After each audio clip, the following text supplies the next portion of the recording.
will be taxed at 20%, and these tariffs are already in effect. They're already in place. So for all imports from these three countries, Mexico, Canada and China, higher taxes already apply. Now let's tell you about the goods that will be impacted. More than 40% of all US imports, that's 40%, that's roughly $1.5 trillion worth of goods. These are products that America imports every year, involving nearly all sectors of the US economy, from retail to the restaurant business, to car manufacturing, consumer electronics, even agricultural products. Trump's tariffs are likely to hit everyone and everywhere. So how can they be avoided? According to Donald Trump, there is only one way out. Build your factories in America. Commit to more investment in the US. During his address yesterday, Trump targeted both Mexico and Canada on this. I would just say this to people in Canada or Mexico: if they're going to build car plants, the people that are doing them are much better off building here, because we have the market. We're the market where they sell the most.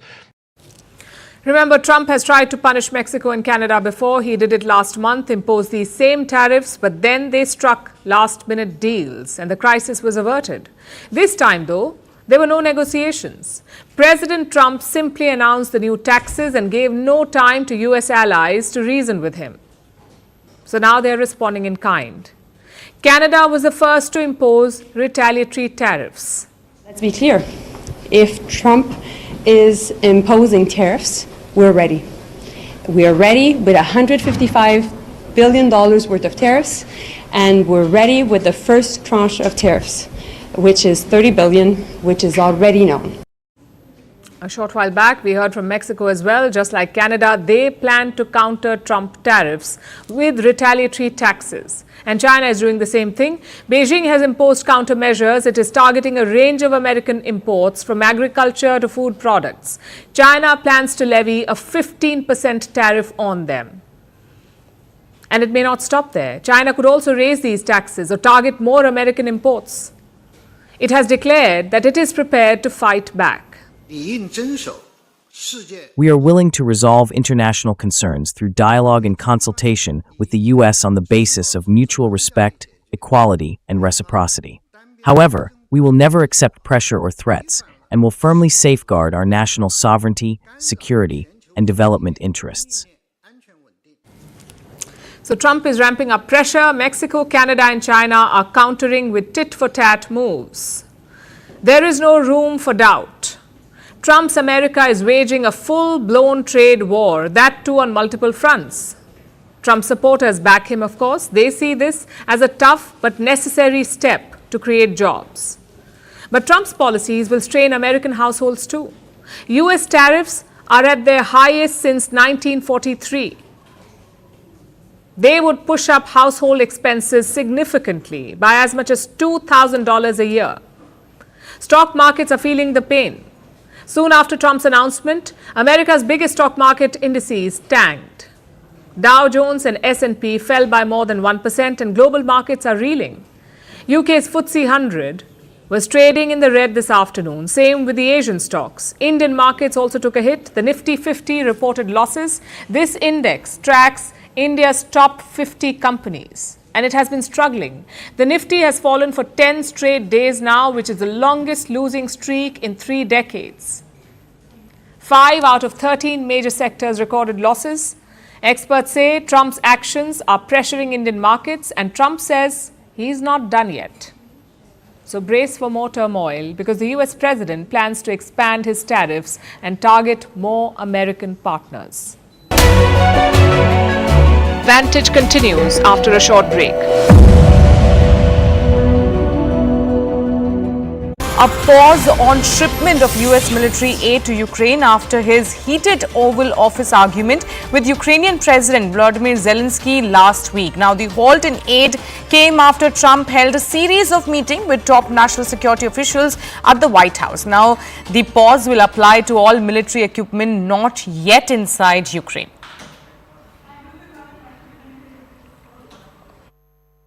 I think it takes two to tango, and you're going to have to make a deal with Russia, and you're going to have to make a deal with Ukraine. You're going to have the assent, and you're going to have the consent from the European nations, because I think that's important. And I think everybody has to get into a room, so to speak, and we have to make a deal. And the deal can be made very fast. It should not be that hard a deal to make. It can be made very fast. Now, maybe somebody doesn't want to make a deal. And if somebody doesn't want to make a deal, I think that person won't be around very long. I believe that Russia wants to make a deal. I believe certainly the people of Ukraine want to make a deal. They've suffered more than anybody else. Under President Bush, they got Georgia, right? Russia got Georgia. Under President Obama, they got a nice big submarine base, a nice big chunk of land where they have their submarines. You know that, right? Crimea. Under President Trump, they got nothing. And under President Biden, they tried to get the whole thing. They tried to get the whole big Ukraine, the whole thing. If I didn't get in here, they would have gotten the whole thing. I gave Russia nothing except grief.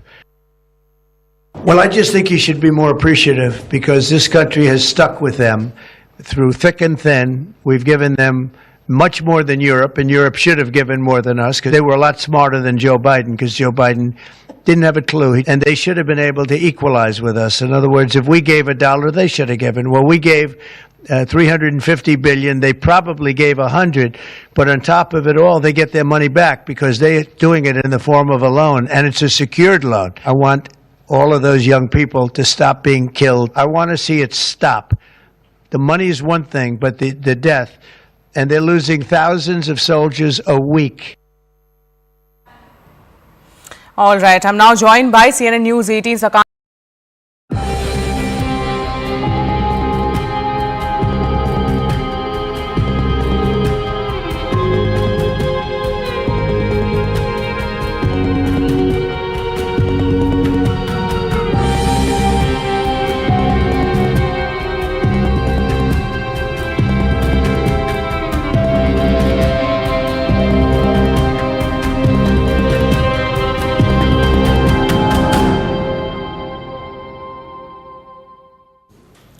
So the tariffs have come into effect. We are officially in a trade war. But what does this mean for people in America, or indeed for people everywhere? What does it mean for them? What is the impact of these moves? We have identified 4 main ones.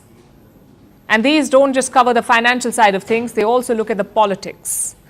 Impact number 1 would be inflation everywhere. This will likely be the immediate fallout. When a tariff is imposed, other countries don't pay it. Importers in your country pay it. And they transfer the burden to you, the final buyer, and this will happen in America as well. The goods they import will become more expensive and the burden of that will fall on American people. They will have to pay more. S&P 500 has released an assessment. They say US inflation could rise by 0.5 to 0.7% for an economy like America. This is quite significant. So the American consumer will suffer. No two ways about it. Meanwhile, other countries will also retaliate. They too will impose tariffs on US goods. And that will lead to rising inflation in those countries as well. The end result? Us, the consumers, lose out everywhere. Impact number 2 is a global realignment. Mexico and Canada are close US allies, especially Canada. The Canadians have fought multiple wars alongside America. But the tariffs have flipped a switch. Canadian leaders are attacking the US. Ordinary Canadians are booing the US national anthem. So the old warmth is missing. And we could see something similar in Europe. The EU commissioners visited India last week. They're looking for new trade partners in the world. Even India and China are working on a reset. They have agreed to normalize bilateral ties. Remember, experts predicted this last year. They said Donald Trump's actions would push India and China together, and to some extent it is happening. All of this suggests a global realignment. You've got old allies falling out and new partnerships being forged. Which brings us to impact number 3, a drag on global growth. That too at the worst possible time. Look at the forecast for 2025 and 2026. The global economy is projected to grow by 3.3%. This is below par for the world.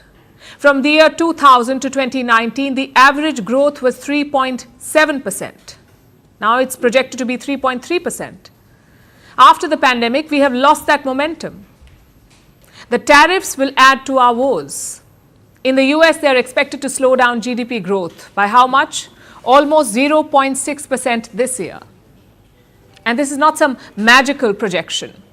It is backed by empirical evidence. In 2019, Donald Trump triggered a similar trade war with China. The IMF, the International Monetary Fund, says that it reduced global GDP growth by 0.8% that year. And this year, 2025, could be worse because we had a global pandemic in between. Major economies have been slow to rebound. They're still recovering. The likes of China are growing sluggishly. The likes of India are losing that initial momentum. So it's the worst time to rock the boat. That too for no logical reason whatsoever. And now to the final impact, an assault on free trade ideas. You see, in the last few decades, there was a clear consensus. Free trade is the way to go. Everyone seemed to agree. Yes, it will pinch in the short term, but in the long run, economies and countries will benefit. This was the established way of thinking. The US themselves played a key role in promoting this idea. But Donald Trump thinks differently. His tariff policy is just protectionism 2.0. It runs counter to established trade ideas. For example, look at his threat of reciprocal tariffs. If you impose 20%, I impose 20%. That is reciprocal tariffs in a nutshell. That's what it means. But it ignores ground realities in other countries. America has a well-developed industrial base. A Bangladesh or a Kenya does not have that. So naturally, the tariffs on these countries will have to be different. That was the established way of thinking. But Trump is ripping it up. His message to the world is clear: make in America or face crippling tariffs. This will have long-term implications for the world, especially if this thinking is embraced by Trump's party, the Republican Party. Historically, they have been free trade proponents, but Trump is dragging them to protectionism. As for other countries, it's certainly a challenging time for them, which is also why they must band up. They must recommit to free trade. We are not saying the existing system is perfect, but it's better than what Trump is proposing. He is imposing a system of tariffs, trade wars, and inflation.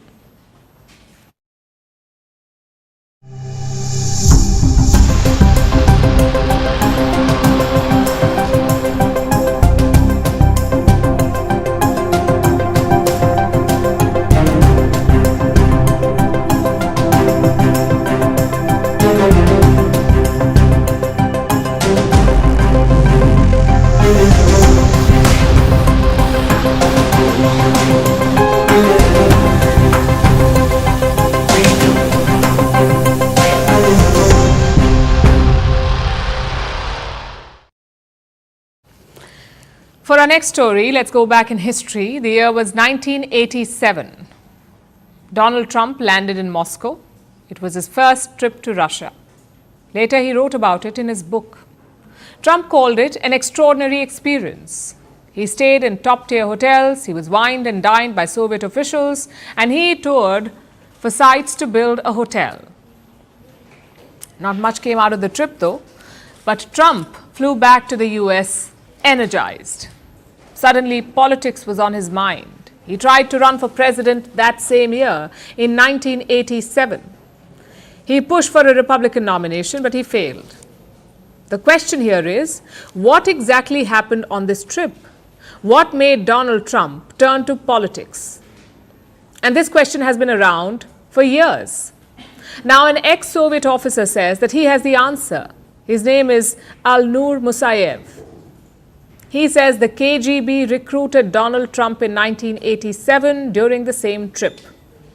The KGB, as you would know, was the Soviet Union's main spy agency. And Musayev says they cultivated Donald Trump.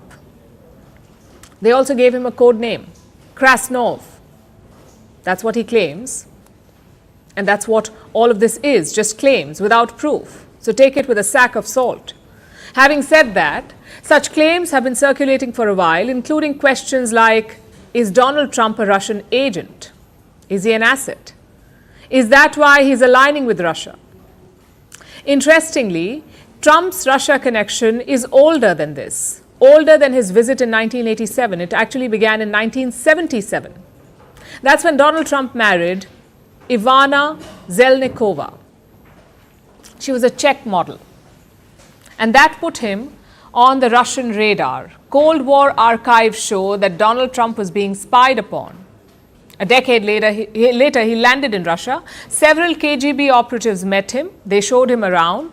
There's even a famous photo from this trip. It shows Trump and his wife posing in St. Petersburg. And this was not just sightseeing. Trump had a goal. He wanted to build a hotel in Moscow. And not just any hotel, a joint venture with the Kremlin. That's what he wanted. The deal did not work out though. But reports suggest that Soviet officials flattered Trump. They apparently had an idea for him, that he should run for president. As history shows, that idea did not fade away. Trump returned to the US and took out full-page ads in major newspapers. Do you know what the ads were about? It was basically an open letter to Americans, a letter that suggested that the US should stop defending other countries, especially those who can pay for their own defense. Does it ring a bell?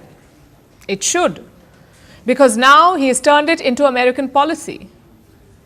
But back then, the ad was quite controversial. It was seen as a jab at the then US President Ronald Reagan. Then by the year 2003, Trump was in deep financial trouble. His companies filed for bankruptcy.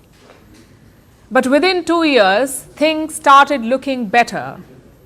Trump was back in business. Reports suggest it was because of Russian money. Investments flowing in from Moscow. In fact, in 2008, his eldest son even confirmed it. He said, and I quote, "Russians make up a pretty disproportionate cross-section of a lot of our assets."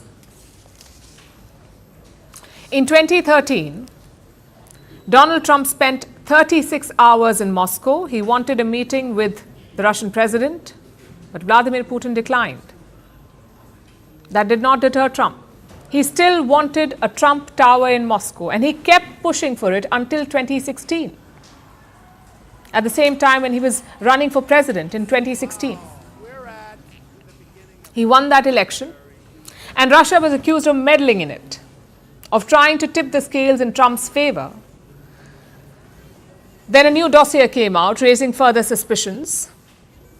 It was called the Christopher Steele dossier. It detailed alleged connections between Trump and Russia.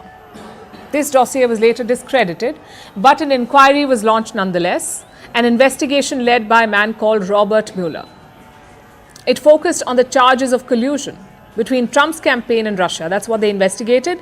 The Mueller report did not find a smoking gun, no proof of collusion. But it did not exonerate Donald Trump either.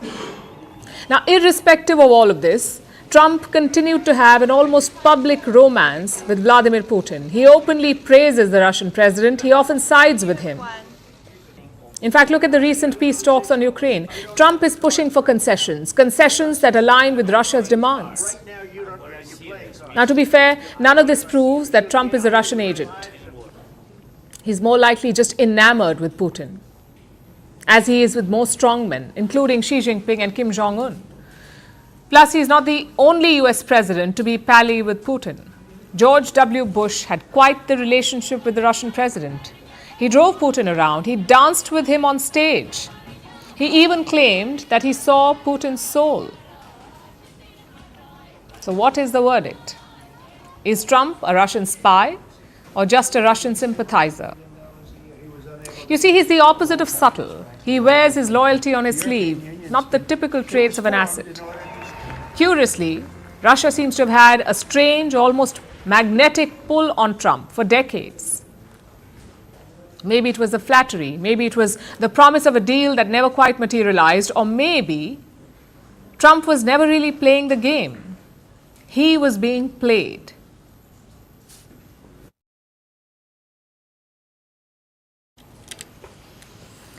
Amid all this geopolitical turmoil, one man is trying to play mediator, stepping in with some very old-fashioned diplomacy.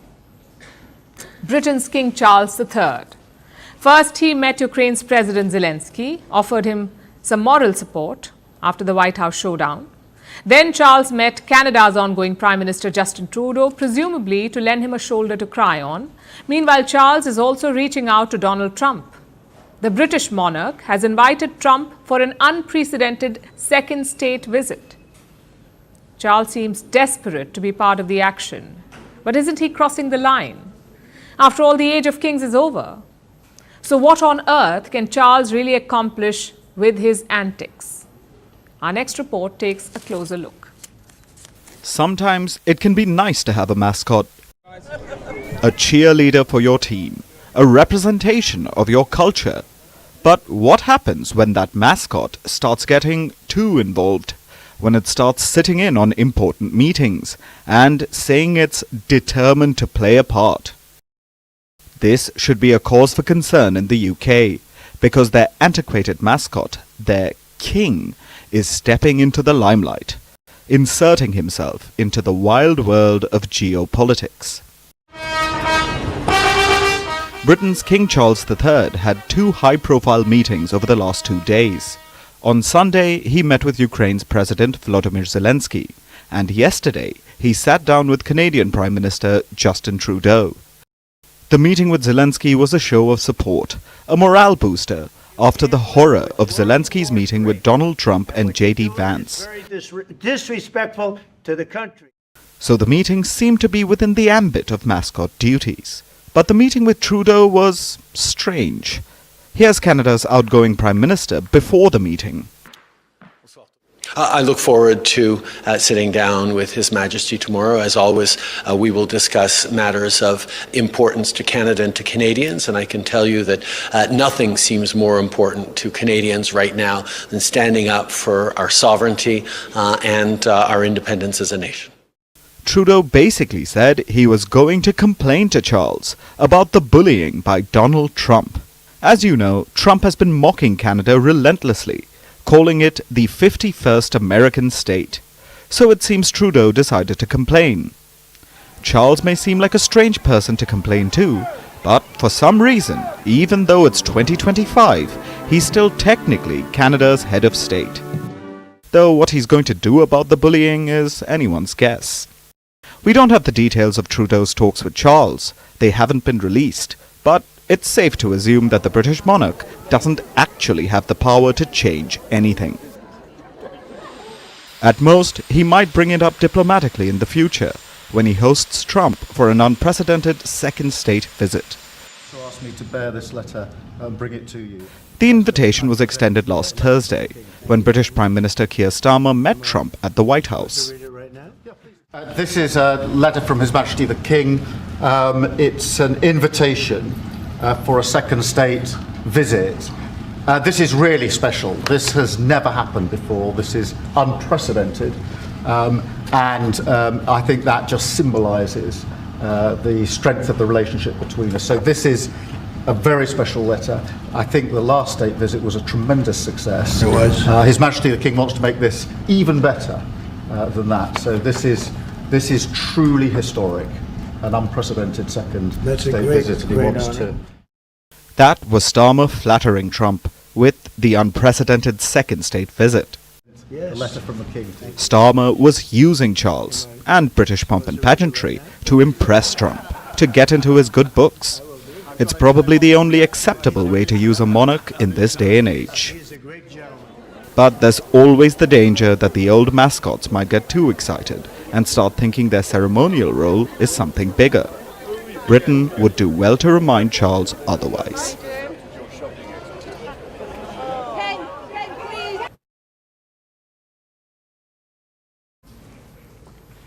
Now let's talk about the star of the forest in the western Indian state of Gujarat. I'm talking about Vantage. This is the world's largest wildlife rescue center. It is home to more than 2,000 species and over 150,000 rescued animals. And this is where Indian Prime Minister Narendra Modi was earlier this week. He inaugurated Vantage. He visited its state-of-the-art facilities and shared heartwarming moments with endangered and rescued animals. This comes at a time when animals are under threat the world over. Over the past 5 decades, global wildlife populations have shrunk by 73%. And now more than 41,000 species face extinction. Our next report tells you more. This is Jamnagar, a city in the western Indian state of Gujarat. It is home to the world's largest oil refinery, and for years that's what it was renowned for. But not anymore. Now, Jamnagar is also home to the world's largest wildlife rescue centre, Vantara, meaning Star of the Forest. It's an effort launched by Anant Ambani, a scion of India's Reliance Group of Industries. With more than 2,000 species and over 150,000 rescued animals, Vantara is lauded as a haven for threatened, injured and endangered animals. Animals from the world over are rescued from poachers, circuses and other animal-human conflict situations and brought here for treatment. And that's where the Indian Prime Minister was during his 3-day visit to Gujarat. Prime Minister Narendra Modi inaugurated the Vantara Animal Rescue Rehabilitation and Conservation Centre.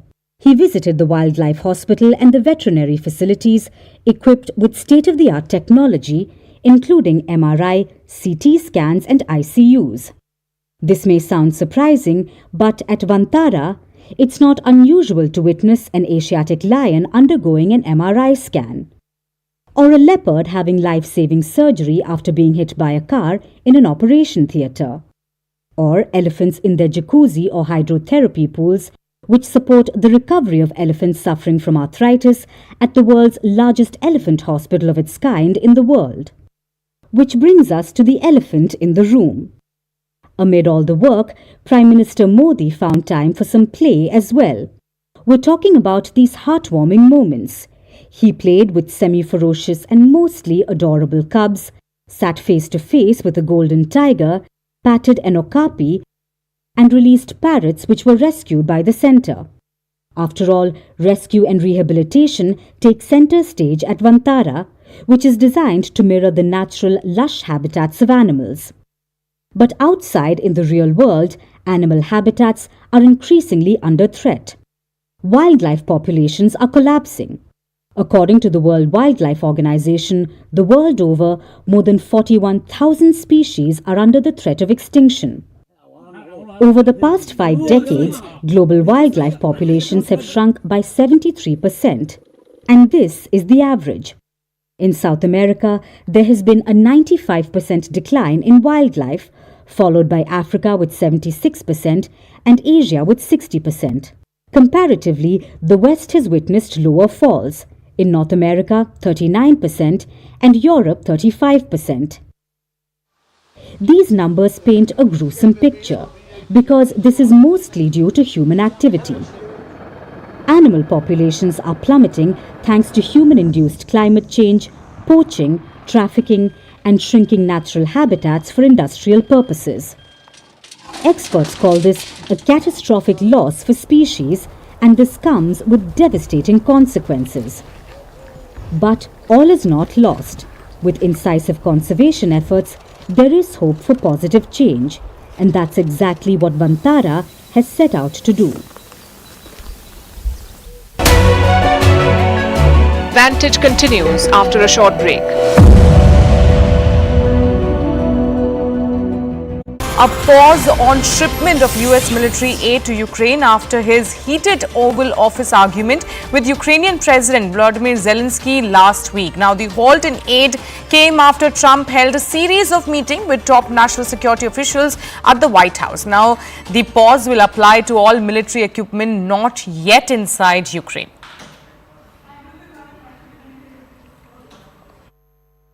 I think it takes two to tango, and you're going to have to make a deal with Russia, and you're going to have to make a deal with Ukraine. You're going to have the assent, and you're going to have the consent from the European nations, because I think that's important. And I think everybody has to get into a room, so to speak, and we have to make a deal. And the deal can be made very fast. It should not be that hard a deal to make. It can be made very fast. Now, maybe somebody doesn't want to make a deal, and if somebody doesn't want to make a deal, I think that person won't be around very long. I believe that Russia wants to make a deal. I believe certainly the people of Ukraine want to make a deal. They've suffered more than anybody else. Under President Bush, they got Georgia, right? Russia got Georgia. Under President Obama, they got a nice big submarine base, a nice big chunk of land where they have their submarines. You know that, right? Crimea. Under President Trump, they got nothing. And under President Biden, they tried to get the whole thing. They tried to get the whole big Ukraine, the whole thing. If I didn't get in here, they would have gotten the whole thing.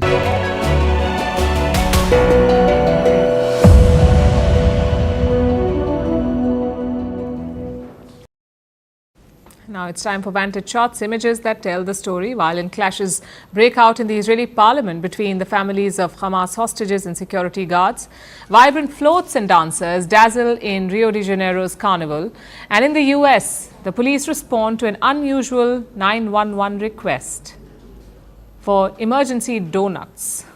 Finally, we're taking you back in history. On this day in 1861, Abraham Lincoln became the 16th U.S. president. He won amid deep national divisions over slavery. His victory led to the secession of several southern states, sparking a civil war in the country. We're leaving you on that note. Thank you for watching. We'll see you tomorrow.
How are you guys? Hi!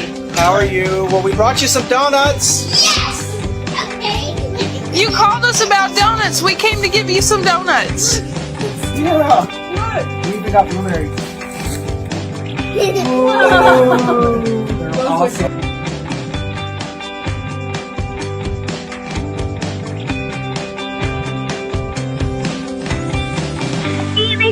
Bye! Have a sweet day!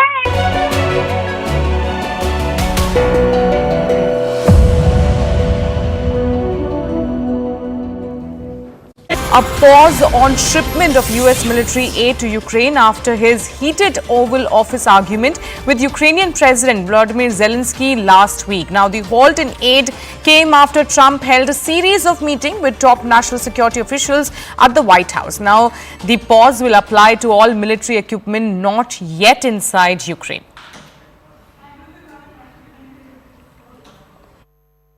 I think it takes two to tango, and you're going to have to make a deal with Russia, and you're going to have to make a deal with Ukraine.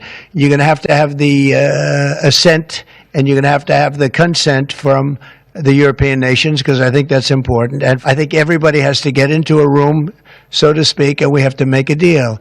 And the deal can be made very fast. It should not be that hard a deal to make. It could be made very fast. Now, maybe somebody doesn't want to make a deal, and if somebody doesn't want to make a deal, I think that person won't be around very long. I believe that Russia wants to make a deal. I believe certainly the people of Ukraine want to make a deal. They've suffered more than anybody else. Under President Bush, they got Georgia, right?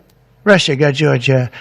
Under President Obama, they got a nice big submarine base, a nice big chunk of land where they have their submarines. You know that, right? Crimea.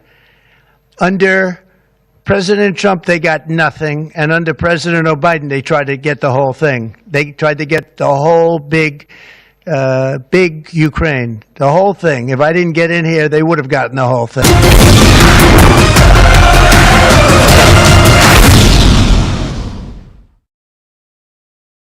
It's been a phenomenal victory. Bharat beating Australia by 4 wickets, entering the Champions Trophy final, and the final will now be played in Dubai on Sunday, the 9th of March. The second semi-final to be played between South Africa and New Zealand in Lahore tomorrow, or in Pakistan tomorrow. But the fact is, this has been a clinical victory, but most importantly, it's sweet revenge. 98 of November, Hertz. 2023, the final where there were a lot of hopes, and we believed that we had that unbeaten right through the World Cup, and in the final we ran into an Australia and it was Travis Head, but this time around it's been different.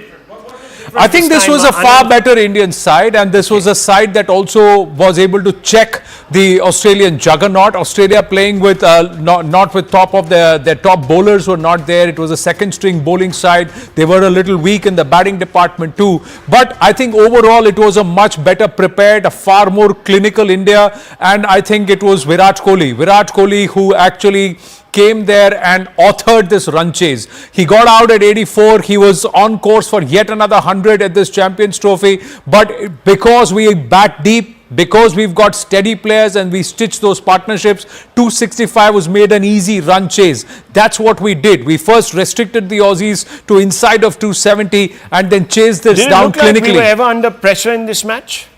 There was a time early on when Rohit Sharma went back into the hut early, Shubman Gill went back into the hut early, but then there were some two critical partnerships, a 90-odd run partnership between Shreyas Iyer and Virat Kohli, and then as Shreyas Iyer got out, Virat Kohli then stitching yet another partnership thereafter with Akshar Patel, and that was critical. Then came KL Rahul and the partnership with KL Rahul also, and KL Rahul carrying the bat even after Virat Kohli got out. He took the pressure off. Two big sixes coming in from Hardik Pandya of Adam Zampa's last over, and I think that really set us on course and took the match away, because it was going run a ball, and that's where the whole match was taken away. 3 overs to spare, and now eventually with about 10 balls to spare, India coasting home. That's what and a phenomenal victory. I think India has been clinical. There has been a lot of talk that this tournament has been tailored for India because they stay in the same hotel, they're playing at the same venue, but the pitches were different. Dubai is not home condition for them,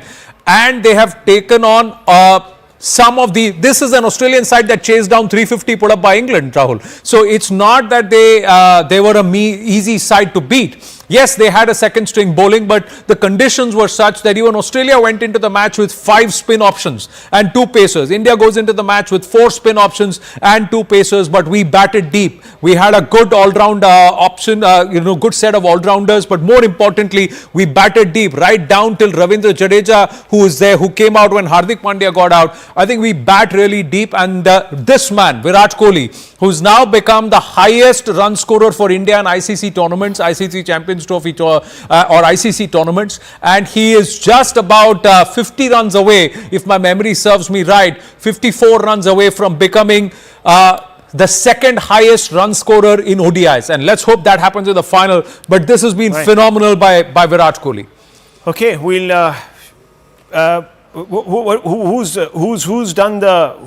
getting the man of the match award in your book? Well, we're going to see because it's been an all-round performance. There are many contenders. India had great bowling options, and there were some phenomenal performances there. But I think from the way this chase was constructed and just purely because of the way he batted, Virat Kohli is a very, very strong contender. Mohammad Shami got 3 wickets. Varun Chakravarti came in with those important breakthroughs. He was the one who helped India see the back of Travis Head there early on, and Travis Head is the one who actually single-handedly helped Australia to victory in that World Cup final back then. So I think there was a huge amount of celebration and pressure release the moment Travis Head got out. Then it was Mohammad Shami who castled Steve Smith, who also crafted a knock similar to Virat Kohli, but not as effective because he couldn't, and Australia lost wickets towards the end. But overall, from the looks of it, if you look at that scorecard, the one man who shines for us is Virat Kohli.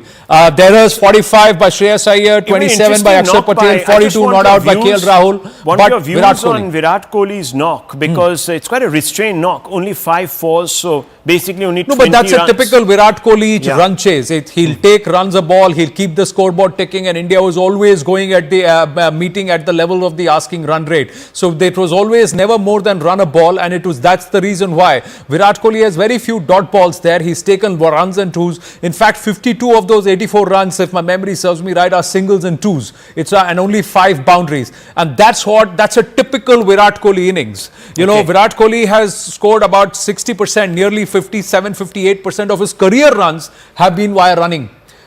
In ones, twos and threes. So he's run more than about 550 kilometers in between the 22 yards throughout his career. So that's the amount of running that he's done. But that's how Virat Kohli constructs his innings. He never allows the opposition to get into the game. He milks the spinners for singles. Today, the way he negotiated Adam Zampa, their lead spinner, the way he played the spinners, I think that stood out. The way he played the pacers against Pakistan, that stood out. Now today, the way he played the Australian spinners, that stood out. Let's just talk a little bit about Shreyas Iyer. Showed a lot of composure. I was watching him then. Yes. And then, of course, as we came out, KL Rahul, as well as, of course,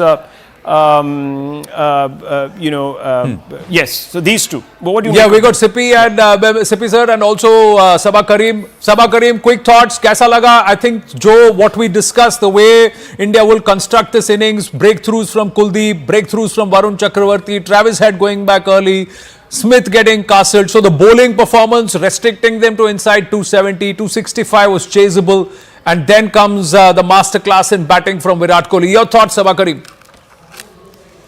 First up, I think India's bowling was of top quality. Although whatever we had discussed, Anand, if you recall, we all of us felt that the wicket may misbehave, but that did not happen. The wicket played quite well. Although the wicket was on the slower side, but it did not offer any turn or bounce. So I think batting was kind of easy, but somehow I thought Australia were not able to put up a pass score. The pass score on a surface like this may be closer to about 290, 295. Yeah. I think that way India was extremely disciplined in their bowling effort. And I thought Rohit Sharma had the luxury of 4 spinning options, and he was able to utilize it quite well. In terms of run chase, I think 265 on a surface like this, which is on the slower side, is tailor-made for Virat Kohli. Yes. And he did that to perfection. Yes. He is such a master strategist in terms of breaking down the target. The first 10 overs, the next 10 overs, what is the target he has to look at? This was perfect for Virat Kohli. That is why, if you notice, I think the best part about his entire run chase or entire innings was his placement in terms of euphoric scenes. The fingers was so succinct. I think Virat has been named the man of the match. There's no doubt about it. I think we should try and get the feed out here also. Virat Kohli, without doubt, is the player of the match because it is his innings that constructed the chase and orchestrated the run chase for us. Alan Sippy with us. Just before I come to you, Alan Ji, I'm going to go across to Vimalva. Vimalva with fans there. Classic Virat Kohli innings, the way he constructed that run chase. 285 is the highest that's been changed on this. No team has ever crossed 300. Australia looked on course at one point in time in the 38th, 39th over, but then we ploughed them back with wickets. But your thoughts, fans पीछे क्या कह रहे हैं? Fans तो हैं, fans से उन्हीं से जान लेते हैं. What do you have to say about this? पैसा वसूल हो गया. Virat Kohli amazing, Shreyas Iyer amazing, Hardik Pandya amazing, के Rahul also amazing. Please come क्या कहना है बताओ. हमने तो बदला लिया उसके साथ ऑस्ट्रेलिया के साथ 90 उसका बदला ले लिया है. Everyone, Anand is saying कि भाई 19 नवंबर का बदला ले लिया. But I think they are getting little carried away. We should wait till Sunday because India will be playing either New Zealand or South Africa. देखो, see right now it is the tricolor shining on your head and it is the tricolor shining all across the country. And 19 November का बदला पूरा हो गया है. Australia, South Africa आया, New Zealand आया. We are into the final. That is the mood. I just speak to some of the fans. They're all getting up. तुमसे phone छीन ले, उससे पहले उनसे बात कर लो. Then I'll go to Alan.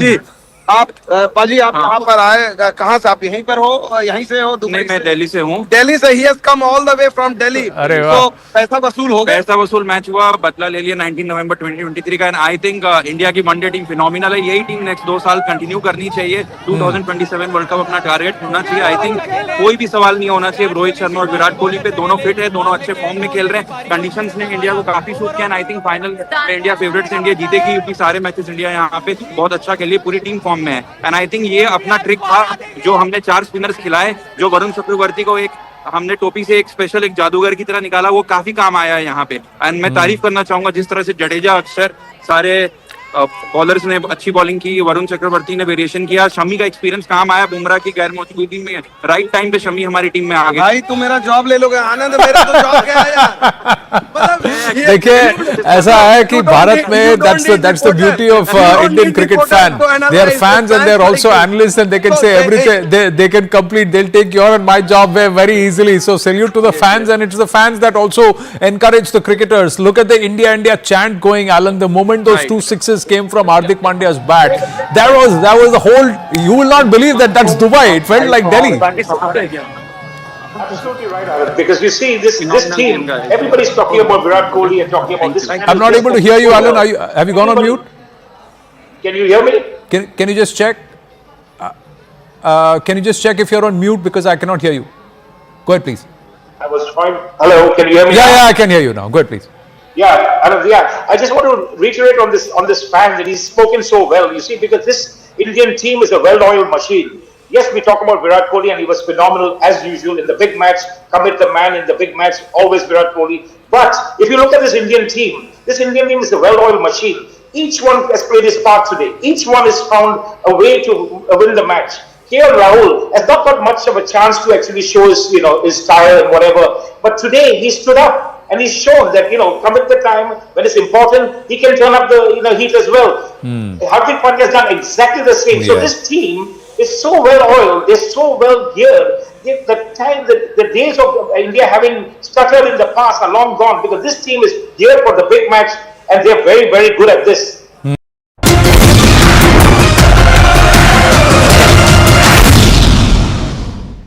A pause on shipment of US military aid to Ukraine after his heated Oval Office argument with Ukrainian President Volodymyr Zelensky last week. Now, the halt in aid came after Trump held a series of meetings with top national security officials at the White House. Now, the pause will apply to all military equipment not yet inside Ukraine.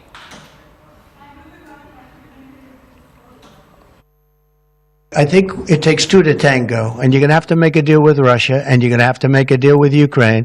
You're going to have the assent, and you're going to have the consent from the European nations, because I think that's important. And I think everybody has to get into a room, so to speak, and we have to make a deal.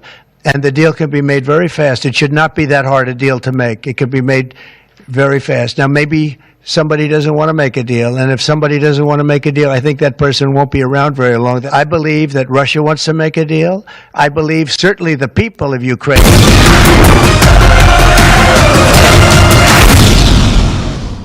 Some more tweets coming through. Jasprit Bumrah says unstoppable. Suresh Raina has said Ahmedabad शांत था लेकिन Dubai चहक रहा है. Australia के ऊपर जीत से सारा देश महक रहा है. So clearly, it hurts a lot of people who were perhaps in the commentary box, who were there at the dugout, who were cheering for the team, and they thought this is what, we were unstoppable then. And we just stumbled at the last hurdle or at the last bump, and perhaps that was the one-off, because India was clearly the better team on paper, even against the Aussies back in that 2023 World Cup. But that one off day and a great on day for Travis Head, and that it changed.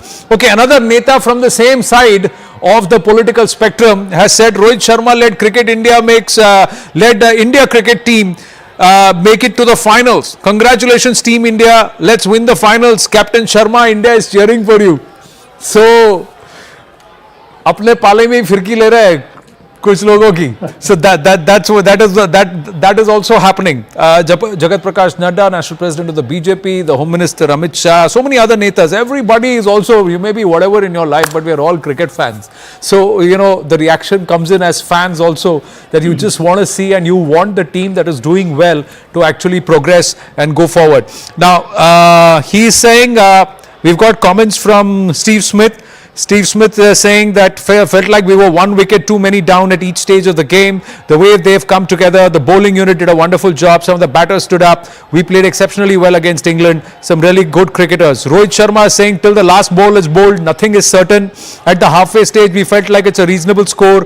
The nature of the pitch is what he's spoken about. And Virat Kohli is the player, he's saying it was pretty similar to the other day against Pakistan. It's about understanding the conditions and rotating the strike, because partnerships on this pitch are important. It all depends on the condition, and then I play my innings. My timing, my composure to the crease, I wasn't rushed. And then he says, I'm not bothered. Even if the run rate is 6 and over, I'm not bothered. Is it the best ever that he's ever played? He says, I don't know. That is up to you guys to break it down. I've never focused on those things. When you don't think of those milestones, they happen. If I get to the 3-figure mark, great. But the win is important. For me, those things don't matter anymore. Now, it looks like he's getting into that Dhoni-like Zen mode. When cricketers start speaking like this, that's what I get to see. But there is a difference. Maybe he's learned to channelize his emotions. But Sabha, we saw when Hardik Pandya hit those 2 sixes, the first 6 saw a vent of release. There was a pressure release that happened. It was similar to that 6 of Harris Roth that Virat Kohli got, and at that time it was Hardik Pandya who gave out that pressure release because he was on the non-striker's end. Remember in the T20 game? So it's there inside you, and you let it out, and then you got to figure out how to channelize it, compartmentalize it. Perhaps that was done brilliantly today. Yes, Anand. I think although the asking run rate never went beyond 6.5, but eventually you're looking to win the game, and I think Virat Kohli would have been very disappointed when he got out. And he wanted to finish the game. I think that is why he must have been a little bit tense, and he wanted either KL Rahul or Hardik Pandya to finish the game. That actually happened. I think all that pent up energy, you're allowed to let yourself go, and I think that's what happened in that case. So I think Virat has reached that stage where he understands the game so well, and I think it reminds me of those maybe 3-4 years back whenever India had to chase 290, 300, 310, if Virat is around, you can always guarantee a win for India. I think he has reached that stage once again. I think this is Virat has been able to reinvent his game. And I think when I say reinvent, it means that he's able to understand now the reason why he was such a successful batter maybe 3-4 years back. I think he has done a lot of introspection. He has really worked very hard. Look at the so-called frailty which we had noticed maybe last 2 years against spinners. Left arm spin bowler had troubled him, leg spinners had troubled him. But over the past maybe 2-3 months, he's worked very hard in overcoming those shortcomings. And I think that is why we saw him play so well. So can you come a little closer to the screen because you're falling into the dark spot? Yeah, you're visible now. Yeah, great. Thanks. Yeah, sorry, I'm doing it live on television, really but you're talking. Yeah, good. Yeah, he's really worked very hard to overcome those so-called shortcomings against spinners. And I think that's what he meant when he said that he was never rushed.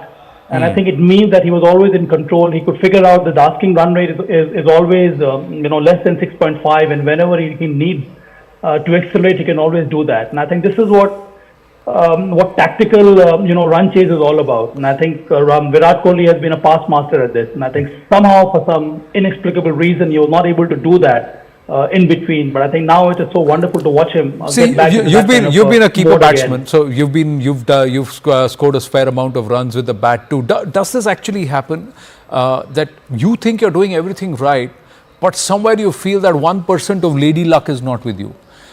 Does this happen? In between it looked like it was happening with KL Rahul. He would get off to starts, he would be striking the ball brilliantly and he'll get out. Same thing happened with Virat Kohli. He never looked like he's scratching around or he's struggling. It just looked like he was playing a beautiful shot right into the fielder's hand. Does this happen? And then how do you get out of this? Or you just have to weather the storm? Oh, well, Anand, it does happen. It does happen with such cricketers who have such a so-called long career. I mean, Virat has been around for so many years, and there will be phases in your career when you have to go through such kind of a phase also. And I think it just requires a lot of patience to overcome this kind of lows, when you know very well that it is not that you're struggling for form, you're always in good nick, but somehow those 20s and 30s, one is not able to convert into big scores.